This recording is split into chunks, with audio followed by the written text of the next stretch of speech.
done. So, so I know many of you know Grant already. Ken's worked with them, and Jeremy Frank works with him now, I think, on things going on with the state of Maine.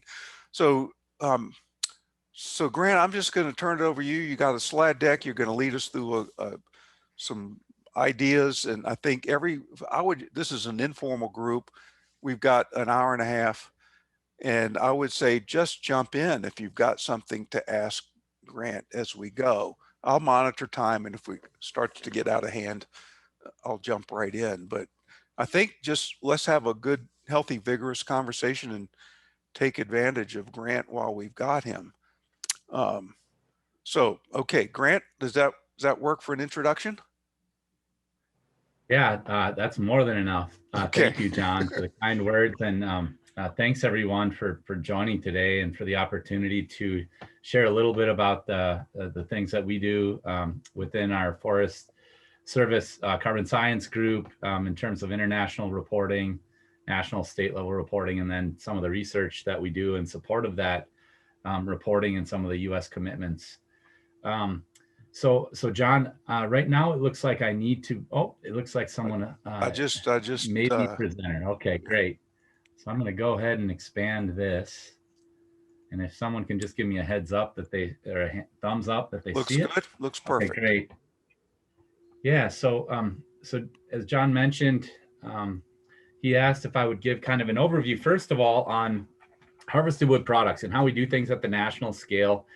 And in our conversation last week, we got to talking about sort of the contribution of harvested wood products in the broader carbon cycle and how those relate to the land sector emissions and removals, and particularly forest land and some of the other things that we do. And so what I thought I would do is try to provide quickly a sort of a broad perspective on what we do at the national scale in terms of forests, how harvested wood products fit into that sort of estimation and accounting for our international commitments, and then work my way through to state level estimates to try and provide a little bit of context of where Maine sits in terms of the national picture.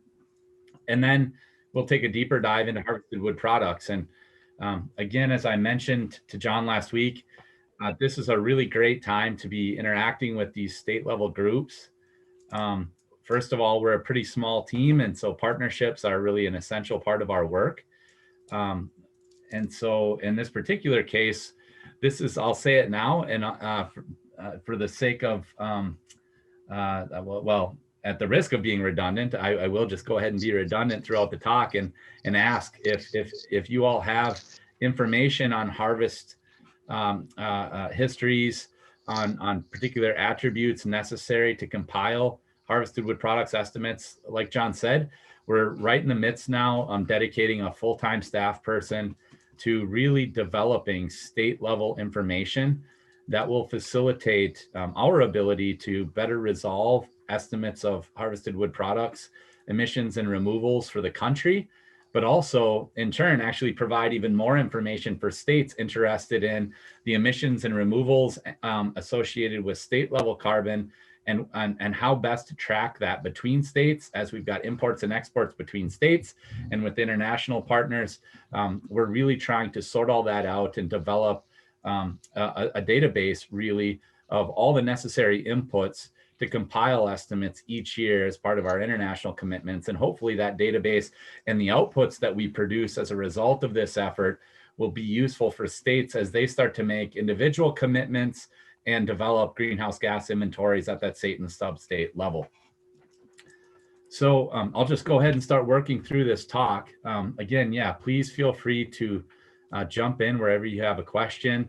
And otherwise, I'll just go ahead and start. So I can't really move beyond this first slide without acknowledging a lot of partners and collaborators. I end up just, in a lot of cases, just being the mouthpiece for a lot of the science and reporting that happens in our team and more broadly within Forest Service. But it really does take a large group of people working together to compile these estimates and improve upon the estimates at a national scale. And so we work with a lot of Forest Service partners, state level partners, and university and agency cooperators to make all of this happen. So I know that we have a little over an hour left probably, but just in case, I thought I'd begin with the end and provide a little bit of context of where everything sits within the land sector. And so I've revised this cartoon a lot since developing this slide, actually. So it's really slimmed down in some sort of works in progress. But anyway, I think this cartoon sort of simply put characterizes all the different inputs and outputs within the land sector and interactions. In our team, we consider everything a transfer, not really an emission or a removal, but really a transfer. There can be transfers to and from the atmosphere through photosynthesis or decomposition or combustion, resulting from different activities on the land. And also transfers of carbon between land categories. If you've got a land conversion from forest land to another land category, some of that might result in a transfer to the atmosphere, and some of that might actually make its way into that new land use category. And so it's our job to try and capture all of those transfers on an annual basis, including harvested wood products and the role that they play in this larger land sector picture of carbon stocks and stock changes in the US. So this, the red circles here illustrate the components of the land sector inventory as part of our US commitment to the United Nations Framework Convention on Climate Change that our team leads or directly contributes to. And I guess a big picture, these components contribute to a net removal from the atmosphere each year of around 752 million metric tons of CO2 equivalent. And that's a big number. It's meaningless to most of us. But what it really reflects is about 11%, or the equivalent of an 11% of total economy-wide greenhouse gas emissions each year. So it's a massive contributor to the carbon budget, and globally contributes about 1.3% to the overall global carbon budget. And so the US forest sector, including harvested wood products, plays a really large role globally, but obviously an even larger role domestically in terms of the contributions. And we're not going to talk about it in this talk, but there are lots of opportunities to enhance the role of natural and working lands in this sort of climate mitigation story. We'll save that for another day. Grant, could I yeah, just we could ask a quick question on yeah, go ahead. that last, that's a great figure. Is DOC captured in that? DOC export? Yeah. And where would it show up there? To some extent. So a lot of it's, we try to capture it within the forest land category here. So you'll see it actually within, there's a small category when we get to the state level main numbers, you'll see it captured there. Okay, so great. At one point we separated some of those out and they were in other categories and hard to find. And actually the United Nations expert review team asked that we sort of mash all that together, but we've still sort of tried to make it a subset. So it is captured to the extent that we have data on it here. The key is with everything that we do at a national scale is, first of all, we determine, is it what we call a key category, something that represents a meaningful or a statistically significant contribution to the inventory? In some cases it may, but there's just no data to actually really represent it. In other cases, there are data or there are default values that we can use. And so we try to incorporate those key categories wherever possible. So good question. Great, thanks. Yeah. So what does DOC stand for? Oh, go ahead. Dissolved organic carbons. So yeah, and in some cases here, it could be the sort of interaction between the land and the water, or it could have something to do with draining of lands. You know, there are a variety of places this can pop up in the land sector. We don't really differentiate within the forest land category, in part because we're using default values. I don't know if you wanted to add anything there based on your specific question. I think that was Ivan that asked it. Yeah, that was Ivan. Yeah, no, that was fine. I mean, it's dissolved organic carbon that moves out of the terrestrial environment in solution, and it becomes streams and rivers and eventually goes out to the ocean. So it's an export off the landscape. And in forests, intact forests, produce a fair amount of DOC. So it's a significant. It's smaller than most of these other components, but so I was just curious if it was captured within this figure, which does a wonderful job. Yeah, and just to add to that, there's been some work. Most of it's simulation at a national scale. USGS has led some of this, and when we led the Soccer 2 report, at least the forest chapter, this was one area that we acknowledged was a sort of information gap where we need better information. And part of the problem with it has been the differentiation between something like forest land and wetlands, for example, because with the way that the hierarchy works is that forested wetlands are actually still lumped within the forest land category. So you can actually get these transfers even within a category. So it becomes, as you'll see throughout this talk, I tend not to use the word accounting because it seems like we're kind of gaming the system. But what it is really organizing all these pieces and trying to make sure that we're capturing them to the extent that we can. But certainly it does become sort of an accounting or organizational nightmare when you start to pick all these pieces apart. And actually, we've got much more complicated sort of schemas of this same cartoon, which we try to use to make sure that we're capturing all those pieces and considering the uncertainties with the transfers, et cetera. But anyway, it's a great point. And you've right up front in my first or second slide acknowledged an area of research and information gap. So anyway, why is this important? So I don't want to spend a lot of time on this, but you're all probably familiar with the Keeling curve and the longer term record of CO2 in our atmosphere, which has been collected in a variety of different forms, historically from cores, either ice cores or lake cores. And more recently, we're measuring CO2 concentrations in our atmosphere on the Mauna Loa Observatory, which is maintained by the Scripps Oceanographic Institute out of San Diego. And so you can see these sort of, I guess I'm not sure if you see my cursor, but these lines that appear darker than the rest of the time series, those really reflect the seasonal changes in CO2 since those observations became available on Mauna Loa, really dating back to the mid-1950s. And so what we're seeing here, and the whole point of this slide is to illustrate the fact that human activities, primarily fossil fuels resulting from the burning of or the combustion engine right around the turn of the 18th century into 1850, the Industrial Revolution, was really the start of where we're seeing these increases in CO2 in our atmosphere.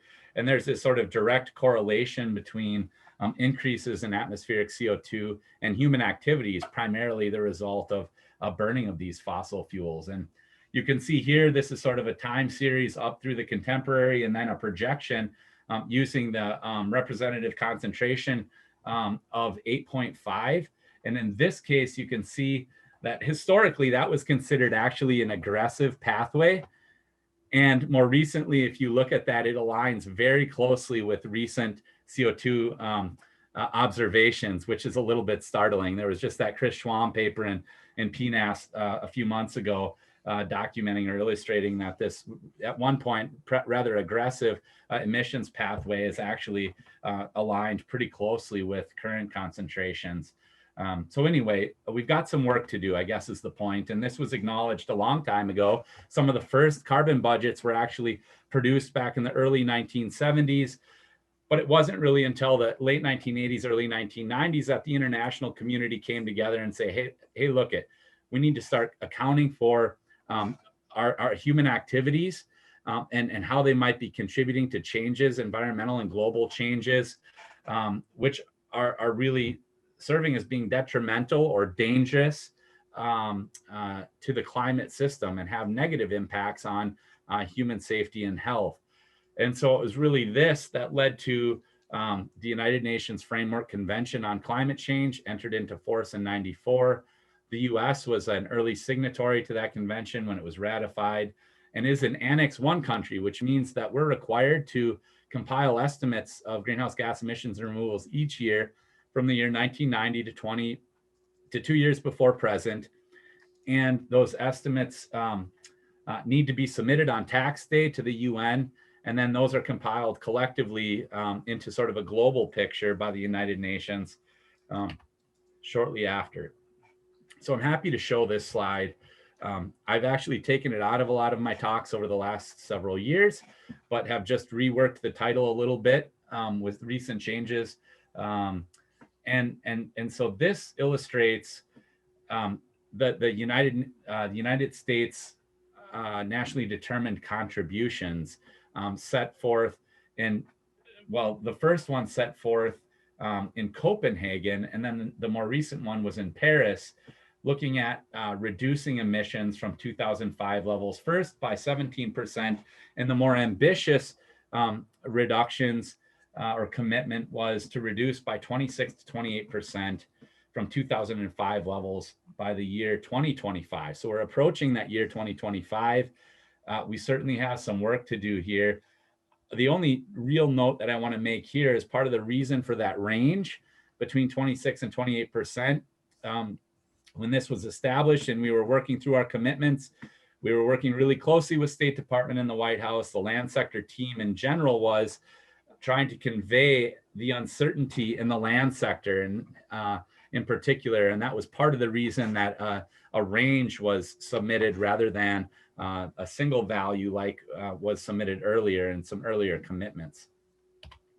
So what does that recent commitment and the renewed commitment that we've made really mean in the context of forests, harvested wood products, et cetera? A few takeaways from that recent commitment, which again, we're contributing to, and these estimates that we'll be describing in a little bit will be used to help compile the totals. We include all categories of emissions and removals, so that includes the land sector, and basically all categories means that anything that contributes to our US economy, we're trying to capture the carbon emissions and removals, and more broadly, the greenhouse gas emissions and removals associated with economy-wide activities. The land sector is included, and we'll use sort of a net approach, basically just simple subtraction from where we're at in 2025 from the year 2005, which means that we need to use consistent methodology over the entirety of the time series to actually make sure that we're comparing apples to apples. The production approach, which I'll describe in detail towards the end of our talk, will be used. So harvested wood products were explicitly called out in our commitment back in 2015 in the Paris Climate Agreement. And the reason for that was this has global implications in terms of the type of approach that is used for accounting for harvested wood products, considering imports and exports. And then finally, there's this provision that many countries included, including the United States, where emissions associated with natural disturbances may be excluded in the sort of stock take methodology to account for example, a catastrophic natural disturbances in the year of a global stock take that were beyond human intervention. Those could be excluded. Now, we won't go into the politics of that, but just wanted to acknowledge that that's something that we also consider. So can we attribute the fluxes to particular activities and disturbances on the landscape? That's a big part of our research portfolio. To be able to do that, it doesn't mean that we will do it, but we want to have the tools and the data available to us in case the State Department and the administration decides to move in that direction. Grant, can I ask a question? Yeah, sure. If you pop back to the graph that you showed a couple of slides back, Yeah. if you say, for example, look at around 2010, and you think about the magnitude of the services in terms of sequestration and storage, or I guess sequestration annually that forests are providing, essentially, if that number, say, for 2010 is, let's call it 5,500, or if forests weren't providing those services, would that number essentially be 6,000? Is that sort of the net? That's exactly right. You're exactly balance? right. So in total, 750, it's right around 750 million metric tons a year.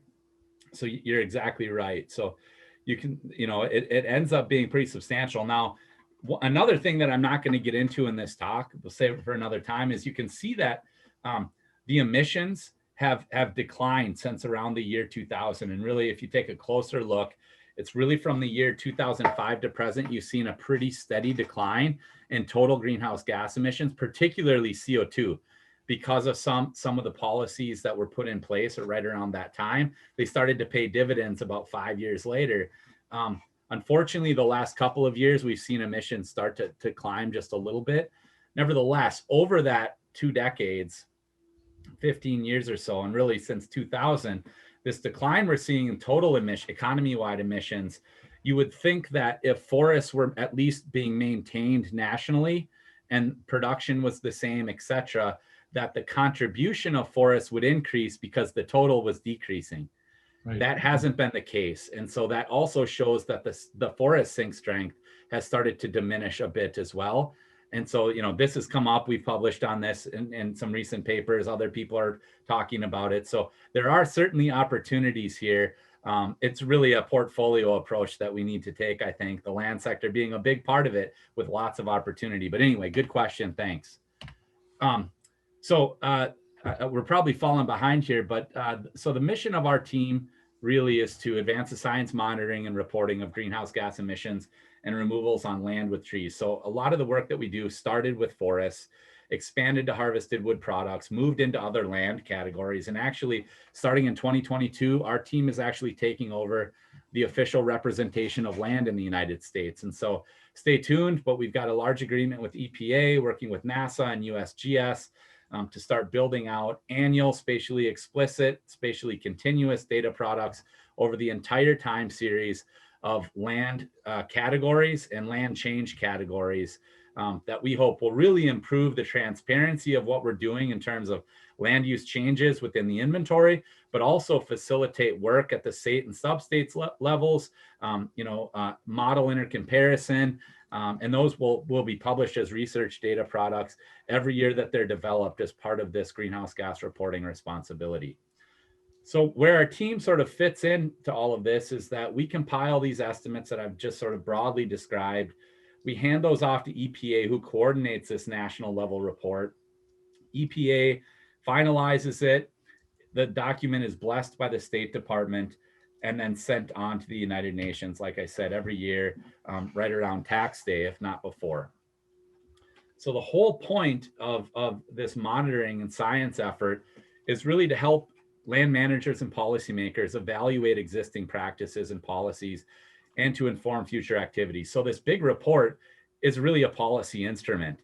It's kind of a blunt instrument in the sense that it's at a national scale, and policy and practice really happens at the stand and landscape level, really the municipal level, sub-state level. And so we recognize that. And so I think you'll see here that a lot of the work and emphasis of our work, and particularly things like harvested wood products, as we're starting to disaggregate, is to distill things down to a level that makes sense to policymakers and practitioners, and so that they can start to utilize this information in their decision-making processes and to evaluate existing policies and practices.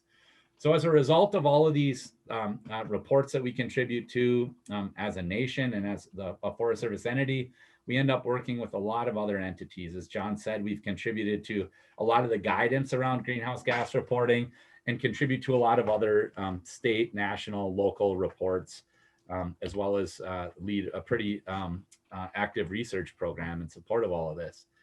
So this is sort of a broad picture of the entire time series and all the major contributions of the categories that our group contributes to. And so throughout the talk, anytime you see a negative number that represents a removal or transfer from the atmosphere or another land use category. So that's a good thing in terms of our carbon budget. Anytime you see a positive value and not being referred to as a negative value, then that represents a loss of carbon or a transfer of carbon from the forest land category or some other category we contribute to back to the atmosphere or other land use category. So you can see here that at a national scale, the trend in carbon sequestration and just storage has been pretty stable at around just under 800 million metric tons of CO2 equivalent. And I'll note that this also includes urban trees and settlements, which is a pretty big contributor to the overall picture. But the largest is certainly the live trees in the forest land, remaining forest land category. That's the one that's interacting with the atmosphere through photosynthesis that really represents the pump, the green pump of the United States that's really contributing to the sink strength in the US. The major losses are really the land conversions. So transfers of carbon back to the atmosphere into other land use categories through a land conversion from forest to some other category. And to a much less extent, non-CO2 emissions from fires. Grant, what happened in 2003? Yeah, so it's relatively stable, but there is some interannual variability. 2003, 2004 were massive, catastrophic fire years in Alaska.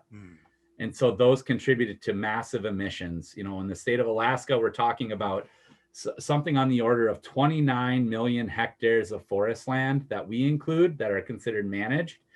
And while that land base represents around 10% of the total land area, forest land area included in the US, it represents a disproportionate amount of the total carbon stocks. And when a lot of those carbon stocks are consumed in massive fire years, you will actually capture, even at a national scale, some of that interannual variability resulting from those massive disturbances. Same thing is the case there in 2014, 2008. I didn't put it in here, but actually I just got a question in part of the 2021 inventory about that. We've improved some of the things we're doing in Alaska, and we used 3 independent data sets to try and capture the fire years in Alaska. And you can basically overlay the fire years on this time series of total emissions and removals, and there's a nice correlation with the interannual variability here. So again, these are really large numbers. To distill this down to a number that a forester can kind of understand, on average in the United States, forests sequester about 2.1 metric tons of CO2 equivalent per hectare per year. To take that a step further, what that means is that sequestration per unit area per year amounts to about 236 gallons of gasoline consumed, or the equivalent of 236 gallons of gasoline consumed, or about a little less than half of the emissions, total greenhouse gas emissions associated with one passenger vehicle in the US. Expand that over the entire forest, so the entire forest contribution, and it represents more than 163 million passenger vehicles. And I'm here to tell you that there aren't 163 million passenger vehicles currently in the US. This doesn't account for the large trucks and other things. Or another way to put this is 194 coal plants for 1 year.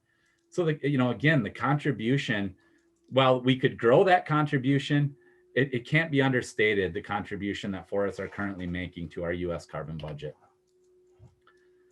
So with that, I'm going to talk just for a second about the National Forest Inventory, and which is really the foundation for the data that we use to compile these estimates, along with a lot of auxiliary information, a lot of remote sensing data, et cetera. And a lot of that is really evolving now as we move spatial and to develop spatially explicit and spatially continuous data products in support of some of these finer scale analyses and reports. The first thing we need to do is establish what we're including. And so the Forest Service has defined what we consider forest land. It's a long definition. I'm not going to go into details here, but there are 4 main things that we need to think about. It's a minimum cover stocking. So it must be 10% canopy cover to be considered forest land. It must be a minimum footprint, so that the area must be at least 1 acre in size. The plot that we're using, minimum potential tree height. So those trees, the site must be productive enough to support trees growing to at least 5 meters in height. And then finally, it must be considered a forest land use. So things like apple orchards are not considered forests. They're considered agroforestry systems or cropland systems and are not included in the work that we do. So how do we go about compiling these estimates and making these national scale estimates? Well, the first thing that we do is we tessellate the globe with these hexagons. And this allows us to really build a sampling frame over the entirety of the globe. And then through smaller and smaller hexagons nested within the large hexagons, we find that it turns out conveniently that the continental United States neatly fits within one of these hexagons.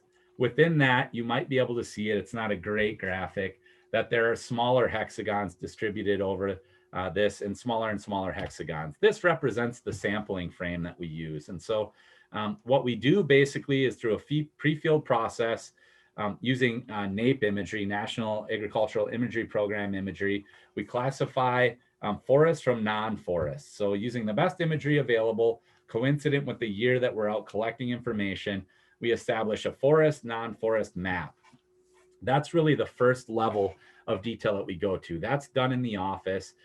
We overlay that on this tessellation of hexagons, and we basically visit each of the plots that has at least one forest land use.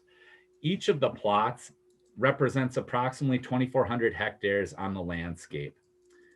Within that, we have a subset of plots, one plot approximately over 38,000 hectares, which we describe, it used to be described as sort of a phase 3 plot. We now kind of call them intensive field plots, where we're collecting a lot of additional information on soils and litter and deadwood and other things. We've since sort of built out sort of other intensities where we're measuring things like deadwood and other attributes between that 16th. But nevertheless, the core plot size or the core area that a plot represents is right around 2,400 hectares. So here's sort of the finest scale tessellation, where this really represents sort of a panel that might be 5 years long. So a 5-year remeasurement period. And you can see this aggregation of hexagons has sort of is colored into one of 5 panels, and each panel represents a year. Within each one of these hexagons, again, the hexagon represents 2,400 hectares or a little more. One FIA plot is randomly distributed within that hexagon. That FIA plot, you can see the plot design here. So the FIA plot is made up of 4 subplots. And on each subplot, there is one microplot, which is used to look at trees that are sub 5 inches in diameter. And then on those intensive plots, we're taking all sorts of additional information. So you can see some transect lines here and additional plots and some lines adjacent to plots where we're actually taking destructive samples of litter and soil, etc. The other thing that I'll note is on each subplot, we're actually mapping conditions. So if there are unique ownership patterns that we can establish, or a change in forest type on one of these subplots, we're actually mapping those conditions on subplots, in addition to collecting information on tree species and diameters and heights and site conditions, etc.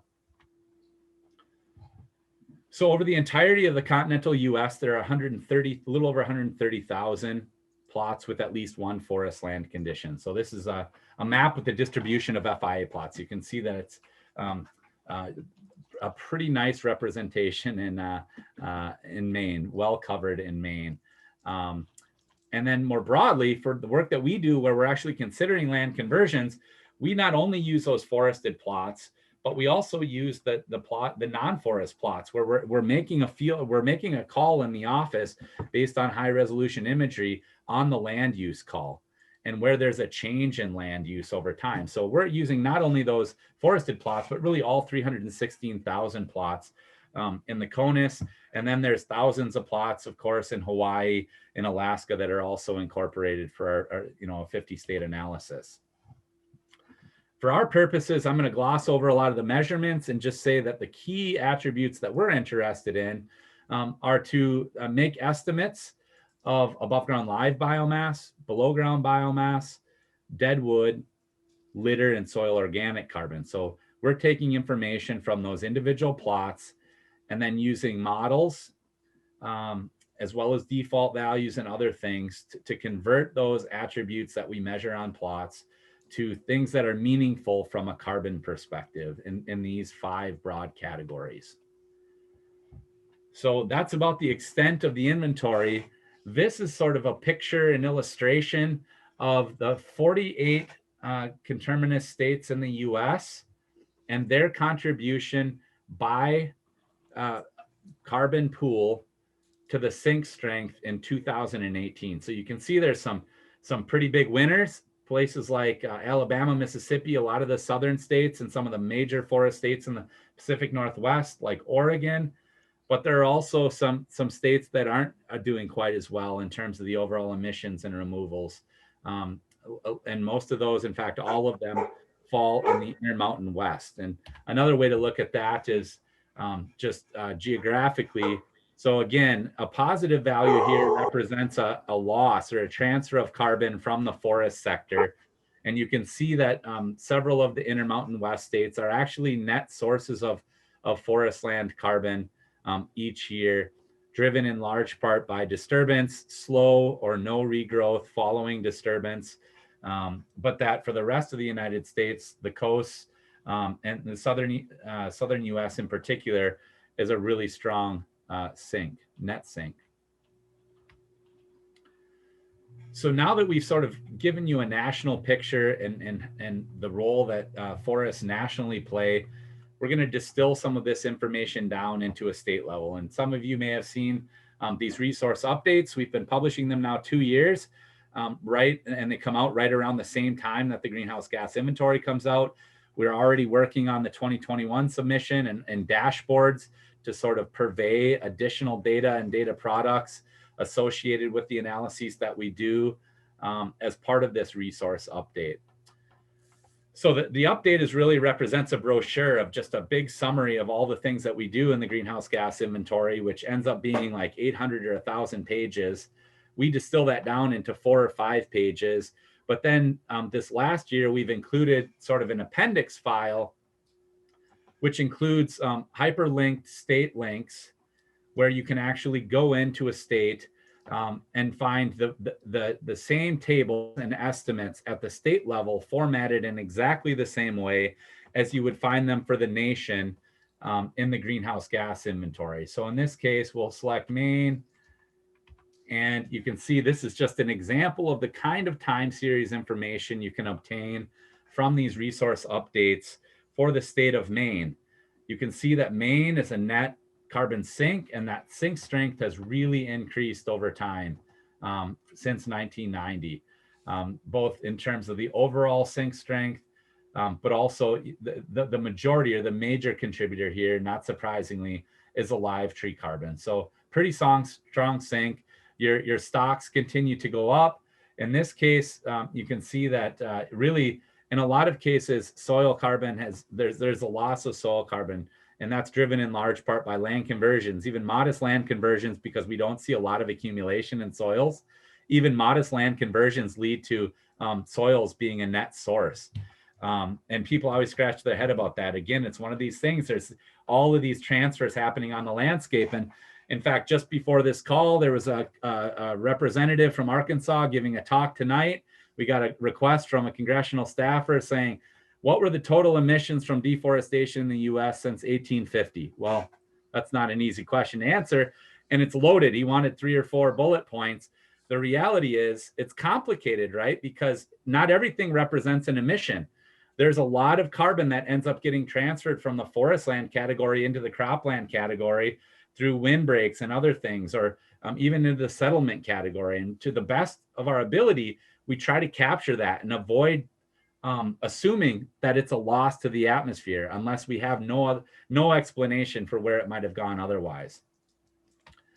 Anyway, so that there's additional information on fire emissions, on land conversions for the state, every state.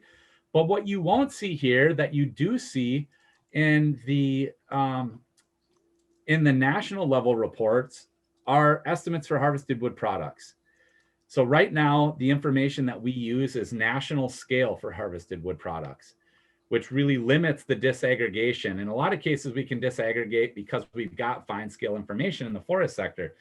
That's not always the case for harvested wood products. And so I'm going to pivot now and start talking specifically about harvested wood products, which I know is really the thrust for this conversation to begin with. I've been working a bit with Jeremy Frank on some of the questions that the state of Maine has had. John's brought a lot of questions up. We also have a lot of questions in terms of, what are ways, we're constantly looking for ways that we can improve, we can reduce uncertainties in the inventory. That's actually a core principle within the IPCC good practice guidelines, is to neither over nor underestimate so far as is practicable. Like, that's something that's burned into my soul.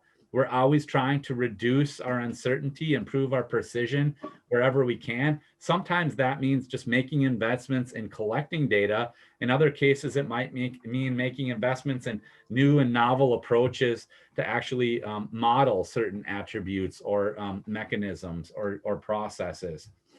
So with harvested wood products, where the heck do we start? So this is, a lot of these slides are taken right from the recent 2019 refinement to the 2006 IPCC good practice guidelines. And so really, to start, you need to ask yourselves, what sort of activity data? So this is what we literally went through this exercise. At a national scale, where are we getting these data from? And what sorts of data do we need at a state level? So for example, the person working on this within our team is poised right now to start working with individual states on asking these questions. What's available at a state level or a sub-state level? Where do we need to use defaults or regional values or national values where state level information isn't available?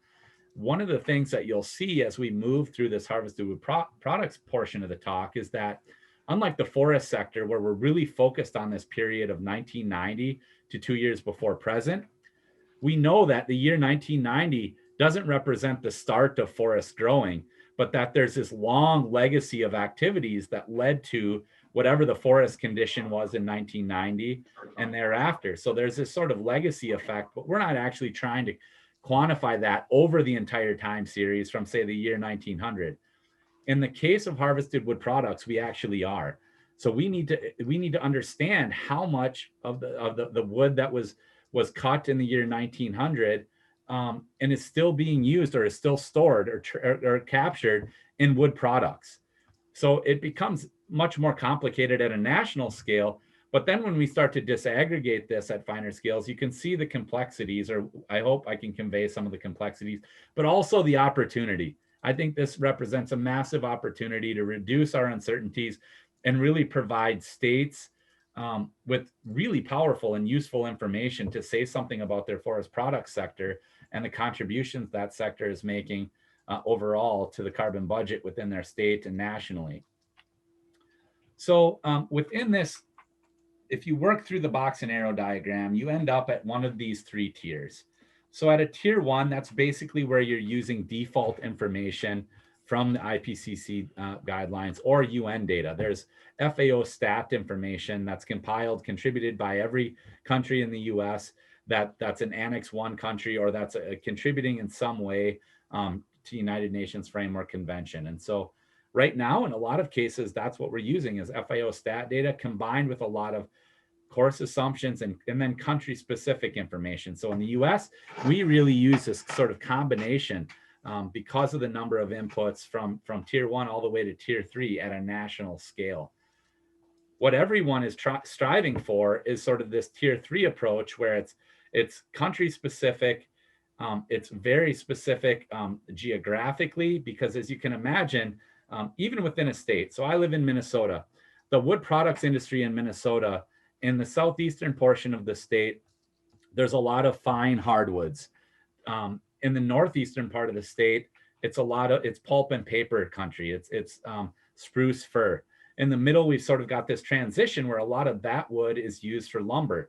And so we've got three very distinct wood products markets and industries, which means that we've got unique product ratios and unique end uses.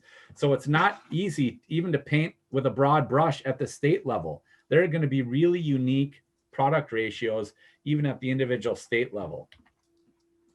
So the three different methods that are used to sort of compile estimates of harvested wood products emissions and removals. There's a stock change method where all harvested wood products consumed in an area, regardless of the origin, are included. that means that imports are included, exports in this case are excluded. So that's an important nuance. The production approach is sort of the opposite, where all harvested wood products produced from the timber harvested in a particular area. So in the US, the US uses the production approach. Any wood that's harvested and used in the harvested in the United States and exported, we assume all of the emissions associated with those. So in this case, all harvested wood products produced from timber harvested in an area are included. Exports are included, but imports are excluded. So any wood coming in from outside of our boundary is not included. And then the atmospheric flow method is a direct estimation of the annual atmospheric flux within the domain boundary. So it doesn't really consider the imports or exports. It considers what's being used within that domain or that boundary. And then you can combine these approaches. I think an important nuance here is that you can see just by describing these three broad approaches that have been established in the IPCC methods, that if one country is using a stock change method and another country is using a production method, and those two countries are importing and exporting materials to each other, there's a potential for a gap or double counting in some cases. And so that needs to be considered in terms of global exports and imports, but also as we start to think about disaggregating this harvested wood products information at state levels, and where states start to consider about their imports and exports between other states, using a consistent methodology, consistent with what we're doing at a national scale, at least in our sake, or for our case, makes a lot of sense. So a comparison of the three approaches. So this is national scale information, excuse me. You can see that they all track fairly closely to one another. And so these are the total, again, this would represent removals. So there's an accumulation of carbon in harvested wood products, total harvested wood products, both those in use as well as those stored in solid waste disposal sites over the entire time series. And you can see that it was relatively stable. We lost some. So while this represents the accumulation of carbon in these products and in solid waste disposal sites over a really long period of time, and some of these products have relatively short half-lives. For example, paper might only have a residence time of somewhere on the order of 5 years, whereas dimensional lumber might have a half-life of somewhere around 70 or 80 years or 100 years. So very different half-lives overall for all of these different products individually. But you can see that the annual inputs or the market influences do have pretty substantial implications on the emissions and removals of this harvested wood products sector. You can see here around the Great Recession, the loss in removals or the reduction in removals overall, that 2 or 3 year span where housing starts sort of stopped and harvesting stopped.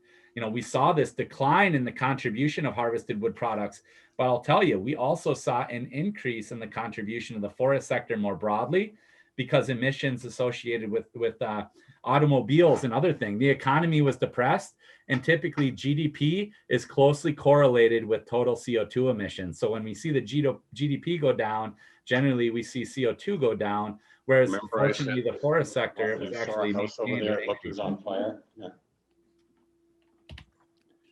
So just a word on biomass for energy. So this is a piece that comes up in fire.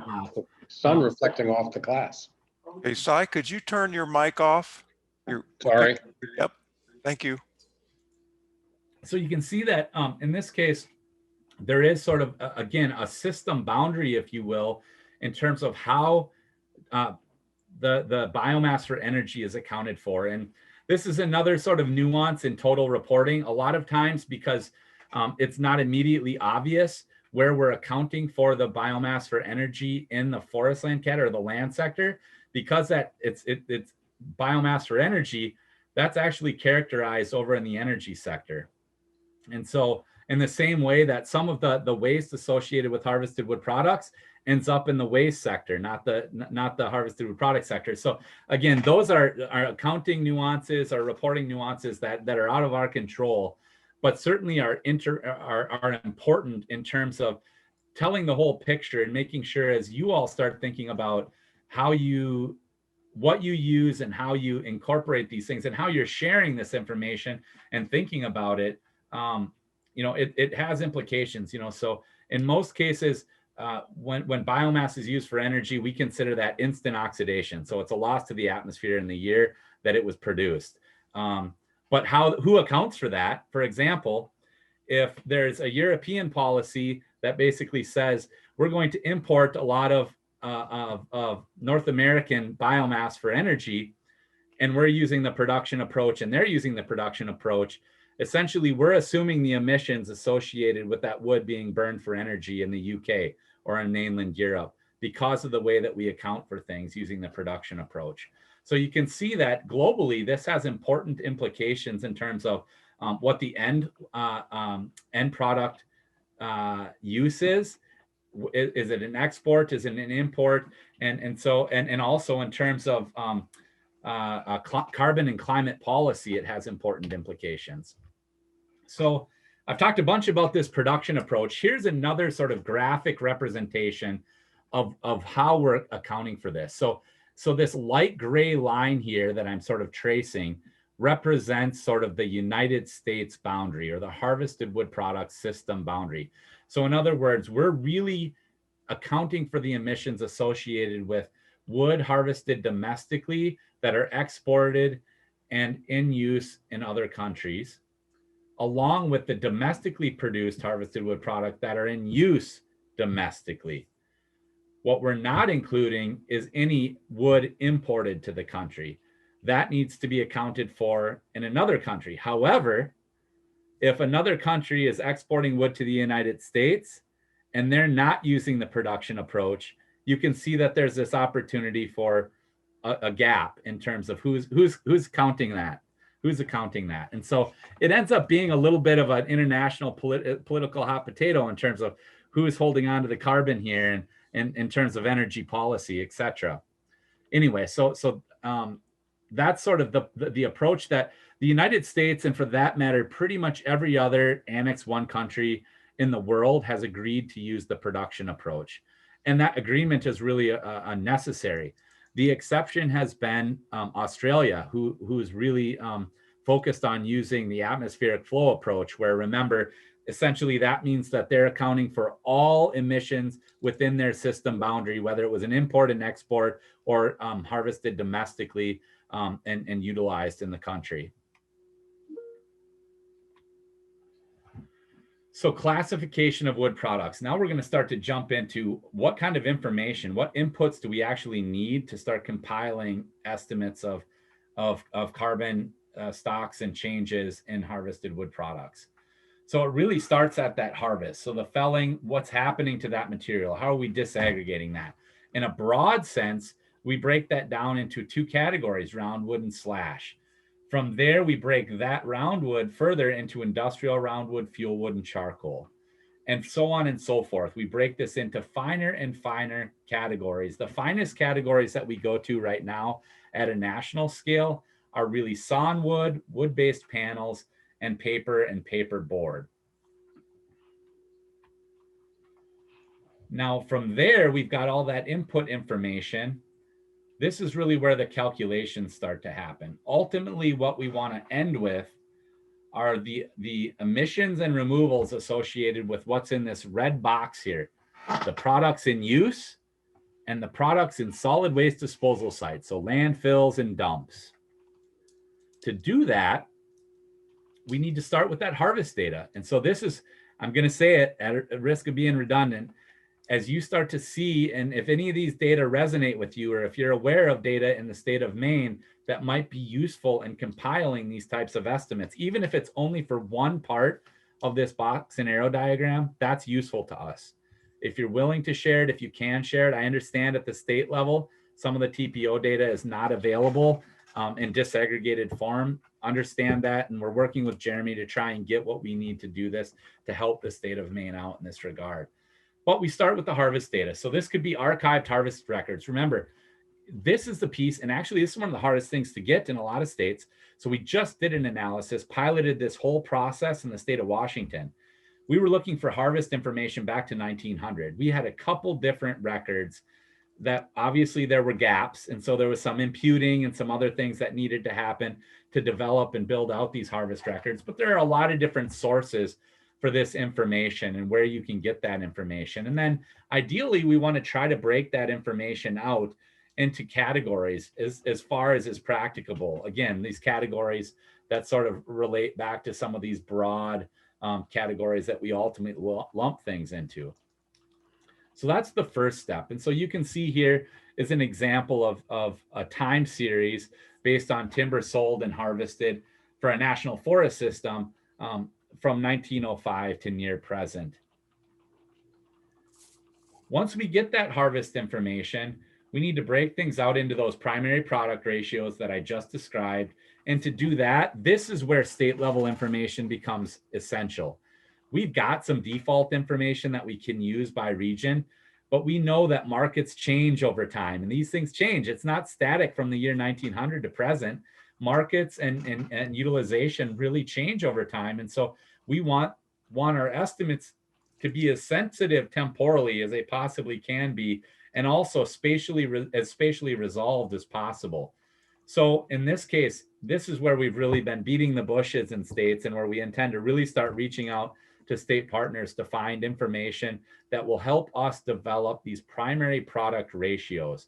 So what categories do all of these things break out into, and how can we distill that harvest information down into meaningful segments that we can start to associate back to sort of a carbon lifetime, if you will.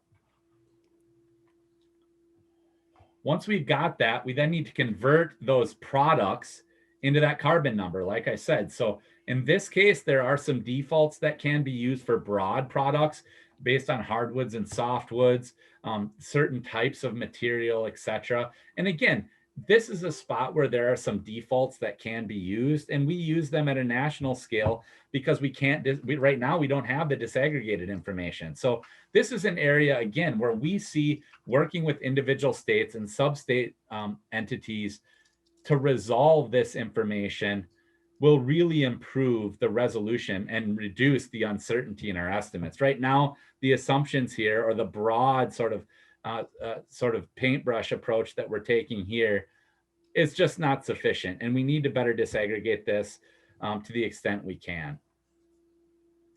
Once we've moved those wood product categories, those primary products, into carbon bins, if you will, different bins of primary products, and into the sort of different pools of carbon, we need to establish sort of the end use distribution. So to do this, this is where market records come into play. So what was that lumber used for? Was it used for a single family home? Was it used in manufacturing? What were the broad categories? And some of the broad categories are listed here. And that starts to tell us something about the lifetime. How long will that product be in use? So those are really important contributors to ultimately arriving at this sort of the end product in use, or how long before that product transfers over into a solid waste disposal site. So this is where things start to get fairly complicated. So once you've got those sort of the carbon estimates broken out by end use, this is where you need to understand sort of the pathways, and where particularly as we start, and we're going into this with our eyes wide open, recognizing that this is complicated at a national scale. And as we break this out for the 48 CONUS states, and ideally all 50 states in the US territories, we're going to find that this is a pretty complicated process. And we're hoping that just by developing a database, we can start to make heads or tails of all these things and track the different pathways. Are these end uses ending up in products? Are they still in products? Does that product go from an end use into a landfill? Was that landfill, at what point did it enter the landfill? If it entered a landfill before 1970, those landfills weren't considered permanent. There was some leakage. There was some emissions associated with that. A lot of the landfills, the way they're developed now, and really post 1970, they're considered, there's some level of permanence, and even the methane emissions are captured. And so those things are essentially considered products in solid waste disposal sites in perpetuity. So there's a certain amount of that carbon from these harvested wood products that will be trapped and stored in perpetuity. The other piece is here, and really the complicating piece is how much of this wood material or these products in use end up being recycled or recovered and back in use. Those are the things that we have less certainty on right now. And we're having that state and sub-state resolution will really improve our understanding of these pathways, how much is actually being recycled, et cetera. And we know, again, going into this with eyes wide open, that a lot of states don't have any information on this stuff. So we're going to have to leverage information in those states that we have information and make some regional assumptions. But the idea is that over time, we can hopefully build out this database and replace imputed values with empirical observations as they become available. But nevertheless, work to distill this information down for every state, regardless of the level of information that they currently have. So I guess I've already sort of covered this. There are these important pieces here that, there are steps in terms of tracking the recovery, and then this sort of end piece. How are we capturing all of these different components, and how are we capturing those different components? So Grant, just to connect a few dots here for me, Yeah. when you do your budget, say for 2021, for emissions, net impacts from the forestry sector, are you looking at, houses that were built in, 1921 and that end their life in 2021 and get disposed of, and you start to get decay emissions from the wood products that went into the landfill in 2021? Is that part of your budget? Yeah, it is. And it's, okay. and so it is in the sense that it's not an explicit accounting. So what we do is a lot of this, the budget, at least the harvested wood products budget, is really driven by the end use. That end use, I think it's here. Here are just some examples of the half-lives of some of the end uses. So you can see the sort of half-lives or the time, the residence time of this wood at the end use. Yep. So it's really those. So if we know X number of houses were built, or there was this much input in end products in 1920, yep, we're basically using these half-lives to calculate the accumulation and loss. And then right now at a national scale, we've got, basically some adjustment factors for how much we think is being recycled. And those are honestly based on individual studies. They're not based on a huge database of information right now, because those things don't exist. So you can see, yeah, there's, this is a massive hole right now, and one that we are really motivated to try and fill, in part because states are asking for it, sub-states are asking for it. And as I told John last week, given the global economy and where we're going in terms of climate mitigation and carbon markets, the harvested wood products pool is, I affectionately call it the 6th carbon pool within the forest category, is likely to be and continue to be among the most dynamic of all of them, and the most volatile, considering how we account for things, and how we change our practices as a result of policy and as market demands change, et cetera. There are real opportunities to leverage this sector. We haven't even begun to start talking about substitution benefits. That's not even captured here, but those exist, and I acknowledge them. So yeah. But how do you sort of determine what's really de minimis and sort of cut your losses and not run down all the small stuff?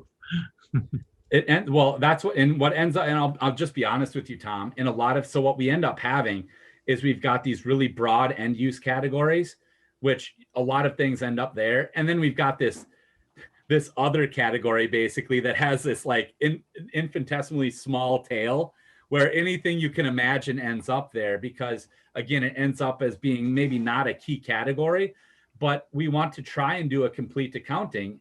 And hopefully the idea is if at least we can make a cell for it somewhere, or at least a placeholder for it, or give it a name somewhere, that as we get some empirical information there, we can actually replace some of those assumptions or start building out, expanding those buckets or those end use or primary product ratios, or expanding this to the extent we can. And so our expectation is that in a state, for example, like Iowa, we're going to have a pretty small, pretty simple suite of end products and primary products to begin with, because first of all, the distribution and the composition of the forest there, the forest products industry there, and also frankly the information available from there relative to a place like Maine or Minnesota or Washington that have really progressive and active forest management and industry that have these records, but also have a diversity of different products that are coming out. So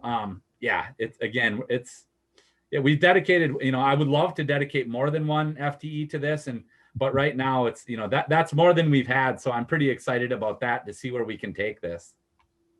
Hey, Grant, a question for you. Yeah.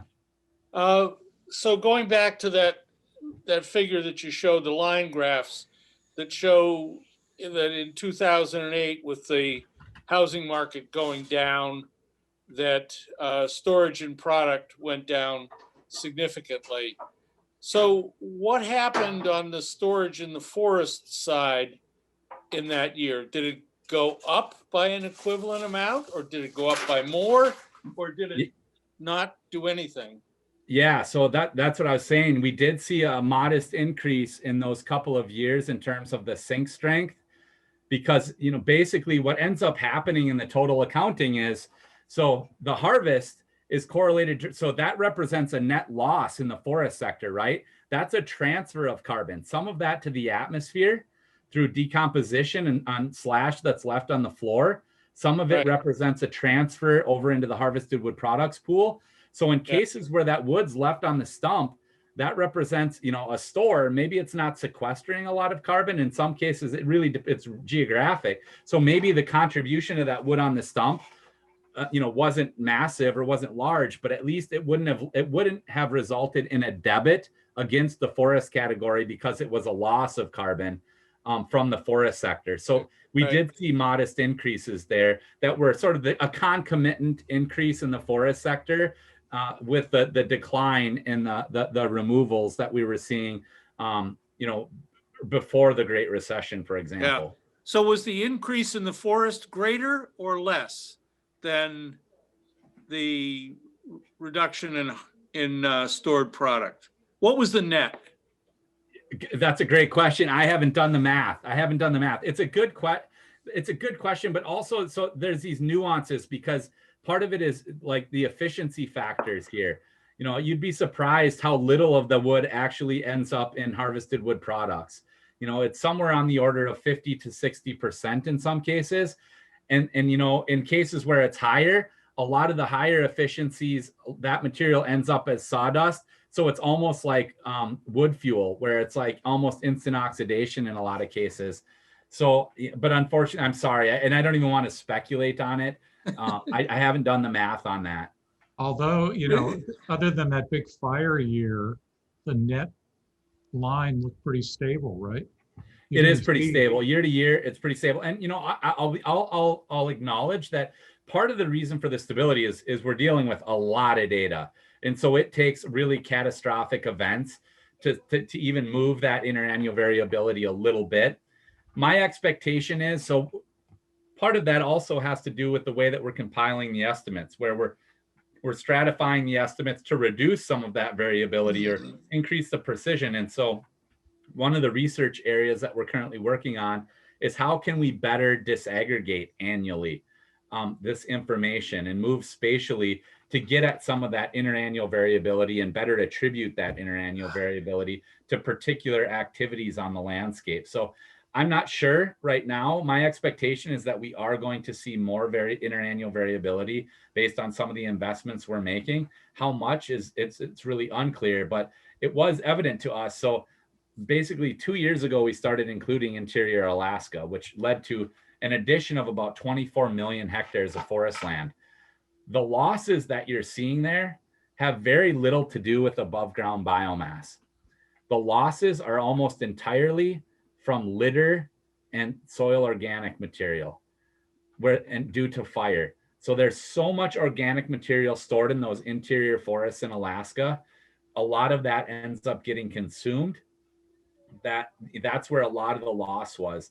In terms of overall sequestration in Alaska, there's not a tremendous amount of it. Trees grow slow. The growing season is really short in interior Alaska, and also very distinct patterns. I realize this is a Maine talk, not an Alaska talk, but we've got a paper coming out looking at this sort of the coastal forest relative to the interior forest, where you get this massive temperature and precipitation gradient over, not a really huge area.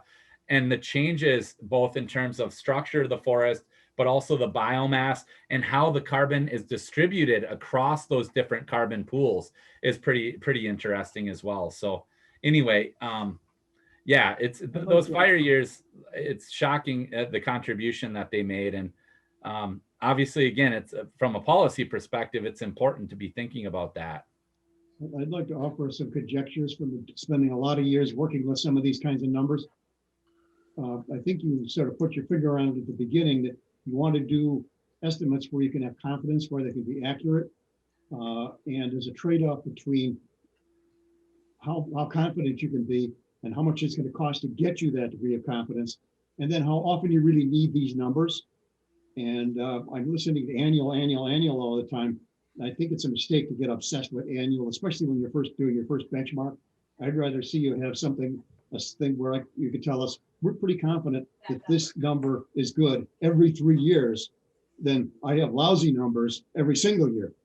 And I think Yeah. you find that relative to the national scale, the amount of effort spent to put dimensions on Iowa or Nebraska is way disproportionate Right. to what matters, even in Nebraska, much less Yeah. of an issue. And I hope you will. I think budgets are going to drive you to push this way. And so if people are starting to get compulsive about wanting to have every single state, every single component, every single year, tell them some people are skeptical, and just ask them to be patient while you're developing all of it. It's going to be prodigious. And in fact, our databases and our information are deteriorating almost as we speak, compared to what they would have been even 5 or 10 years ago. Yeah, well, that's a point well taken. And certainly, from our perspective, in part because we're a small group and we can only do so much, we always remind people of that. Like, even in the US, so globally, every 5 years, the UN will come in person and do a review of our inventory. So it's the one time in my professional life, every 5 years, that I have to put a suit on and go to Washington. And but I do that. And the last one was in 2018. And they were very complimentary of our inventory. They say it's among the best, inventories in the world. And of course, we're obsessing about things here, working on it. We're blessed with a ton of data. But the reality is, you're absolutely right. There's a ton we don't know. And while the outside assumes, okay, it's the United States, they know everything. The reality is we still start with IPCC tier 1s. Everything that we do, even the forest sector, the first thing we do is use default estimates as a QA/QC process to make sure that our estimates are within an order of magnitude of what when we go to a tier 3 and we actually use the actual inventory data, we want to make sure that we actually know what we're talking about. And we've got these rules of thumb and that we're not exaggerating things. So it's a point well taken. And one of those things where, yeah, we're trying to tread slowly in this space. And that's part of the reason I keep bringing up this partnership piece. Part of it is, with the harvested wood products, it's going to require interest from states. I led the TPO program for 5 years in the North, and there were a lot of states that just really had no interest, or even if they had interest, they didn't have any capacity to help. And that might have meant even reviewing a report that we had just produced for them, much less actually partnering to be an active participant. And so I'm going into it again, like eyes wide open, recognizing there are going to be states that have a real interest in this and have expertise and capacity to contribute, or others that are just saying, like just today, North Carolina reached out. I don't know how much expertise they have there. They wanted just the information, but I kind of pushed back and said, hey, happy to produce it if you can help us sort of gather some of this information just to get a baseline. First order is what I always use. We're looking for first order estimates. And so your question perfectly leads to this sort of uncertainty analysis, this piece here where for us, I mean, there's multiple ways to address uncertainty. First of all, it's just to get more empirical information. I'm first and foremost an empiricist. I'm all about trying to capture observations and get observations to benchmark things. I think, Lloyd, that's exactly what you're getting at is let's benchmark things. Let's just get it, you know, let's make sure that we've got sort of an estimate that's near the bullseye and all the other dots are kind of, you know, all the other darts are kind of around that bullseye before we try to take this any further. And that's with everything that we do, particularly in this space, because I'll acknowledge in working with the TPO data, there's a lot of assumptions and there are a lot of unknowns there. And so we know that there's going to be a lot of gap filling initially, but we've got to start somewhere. That can't be a barrier for us to at least attempt it. So I think a useful form of certainty is to understand with certainty that you don't know. Exactly. You can do that Exactly. to people. Yep, they're the pretty known important. knowns, the Donald Rumsfeld sort of thing, you know. And so, Something like so that. anyway, there are a variety of pieces here that can be used to identify those different sources. And to that same point, and Lloyd, you touched on this, a really important part of the work that we do in all of this is to try and daylight where the major sources of uncertainty are, so that we can make investments, or we can at least take to our leadership or to our partners. If they haven't, you know, the policymakers always get hung up on how large the uncertainties are because, you know, they can't, they wish that we could have more confidence in our estimates. And the reality is, in order to do that, you know, in a lot of cases, that means that we would need to double the number of plots on the ground, or think about bringing in auxiliary information to reduce those sources of uncertainty. So what we need to do is at least identify those sources and try to distill them or disaggregate them so that we can actually assign which are the major sources so that we can identify where to make investments to reduce those sources of uncertainty. We're running short on time. Thanks for coming. I've got to run to another meeting here, but appreciate the chance to hear from you. Have a nice day. Thanks, Lloyd. Thanks, Lloyd. We'll keep going. Yeah, so I just have, I think, 2 slides left. We work with a couple different harvested wood products models that essentially build up or allow us to use all of that information I just described. We use at a national scale what's called the Wood Carb 2 model. It's not really a model for distribution. It's something that we've developed with the Forest Products or the Wood Products Laboratory, Ken Skog being the lead there over many, many years. And that has then spawned a number of other models. And so for the state of Washington, we use sort of a model that's been just revised.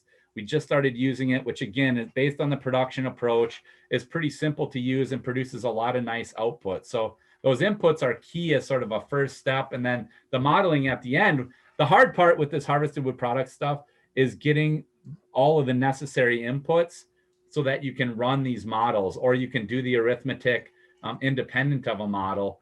But that's the hard part. And I didn't really have a closing slide here, but just wanted to acknowledge that a big part of this push for disaggregating the HWP's work is, number one, again, to help improve the certainty around this pool, this important pool. The pool is, you know, it's emerging in terms of importance, but also to better align with what we're seeing in the forest sector. Right now, the data that we're using as inputs to the harvested wood products pool are decoupled from the information we're using in the forest sector.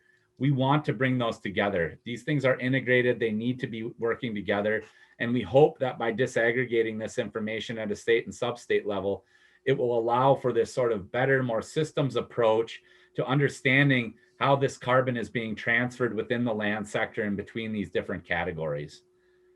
So with that, I guess we've got 5 minutes. I don't know, John, if we've got time for questions or if you have some things to do. No, we do. Well, first, just let me say thank you for that excellent presentation and for being here today. I learned a ton.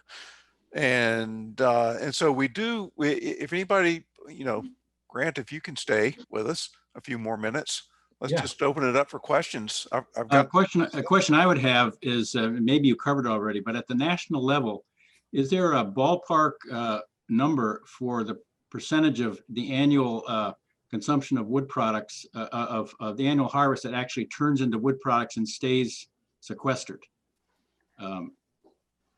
Yeah, that's a good question. At I the didn't national include level? it- Yeah, I didn't include it in my talk, but there is. So we actually include in the greenhouse gas inventory and as part of the annex, sort of the emissions associated with the harvest itself, and then the amount of that carbon in any given year that is accumulated, or the contribution of those emissions to the harvest, essentially the transfer to the harvest wood products. And what it ends up being is anywhere from 20 to 40% Okay. of the harvest ends up in wood products. And the reason that it's as low as it is because a lot of the wood products end up having a really short residence time. 1 year in the case of wood for energy, to 4 or 5 years for paper and paperboard and other products, relative to some of the longer term wood products. Yeah, Adam just gave a note that that's kind of what we've been assuming in our inventory here. So that's comforting. Okay. Grant, Yeah. this is Alec Giffen. I'm going to follow up with an email to you because I'm trying to figure out the reason why I asked the question about the increased storage in the forest is I'm trying to figure out if a reduction in the storage in wood products is more or less than compensated for by the increases in storage in the forest.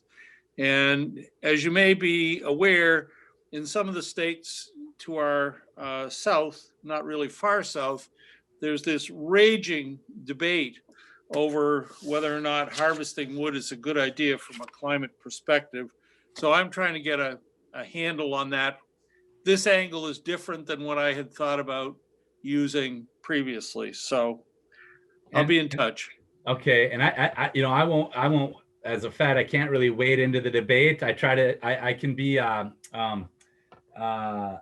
can provide information, but I can't be policy prescriptive.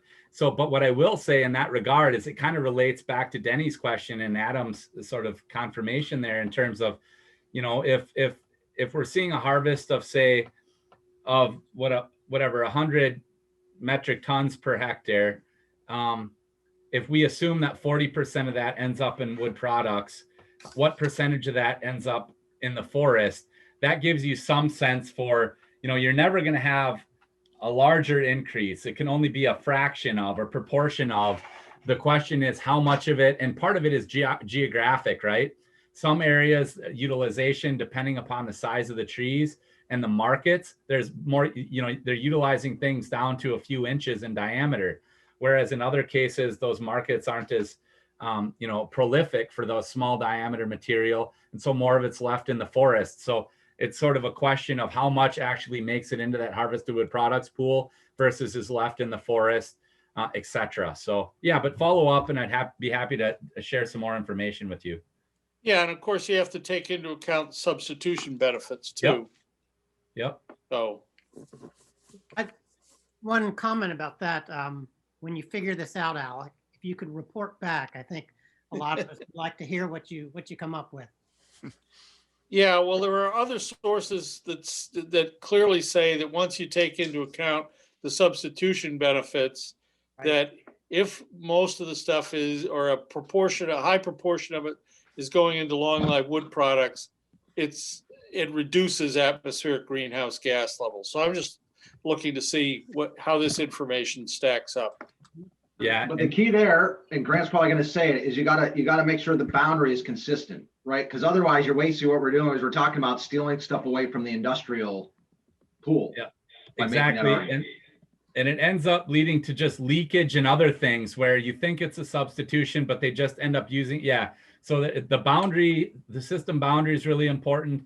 And I think that this is something that we're likely going to encounter in this new administration as we think about it's going to sort of be this cradle to grave sort of accounting. We need to do more of that to avoid things like leakage or other pieces where there are unintended consequences or in the case that John opened with, where there's a lot of carbon out there that's already called for. In our case, we use subscripts to sort of identify this carbon being associated with this pool or that pool. In the same way, there are all these voluntary and one regulatory carbon market. As we start to put these things in different buckets, we've got to make sure that we're not double counting, and that we're also accounting for things like leakage and anyway, it can end up being complicated, but I think Adam's absolutely right in terms of that system boundary, in terms of the whole accounting. If you're thinking about the life cycle, making sure you're capturing all of that. Yep. Grant, I have a quick question. Does biochar from wood follow the charcoal in your flow diagram? No, it's a great question, and it's one that we've started talking about. We've actually got one little research project started there. It's so going back to the 2019 refinement, that started in 2016, the scoping meetings, and this was raised around harvested wood products. And a few of us were actually like really thought the harvested wood products should be completely overhauled, in part leading into the Paris Climate Agreement and the fact that we needed to basically say, look, you can't choose your approach here. In the same way, we weren't including things like biochar, and it wasn't even on the radar, which is a little disappointing, both in terms of the potential that biochar, the contributions it makes in terms of the forest sector, but also storage and other things.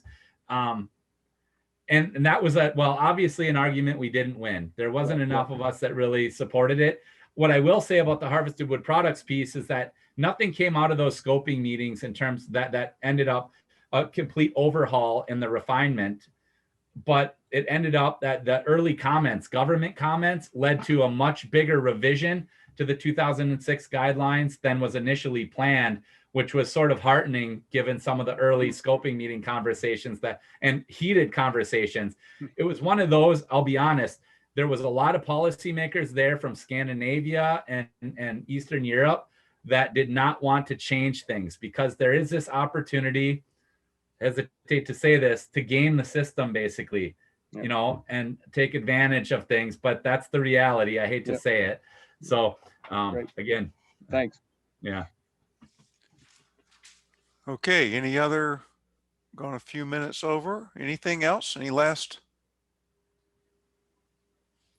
Okay, I've got a long list and we don't have time for them.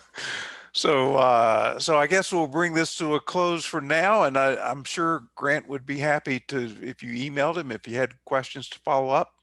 He seems to enjoy answering questions and he can usually answer. You just got to be patient. I'm not always, I try to respond as quick as I can, and I will, but Jeremy, he's smirking. He knows I don't always respond as quick as I'd like to, but thanks for the time and for the opportunity. Thank you. All right. Thanks, Cheers. Grant. Thanks everybody for joining us today. We'll meet next month. Lloyd and I'll figure out what we're going to talk about. See you soon. Take care. Yep. Bye. Bye.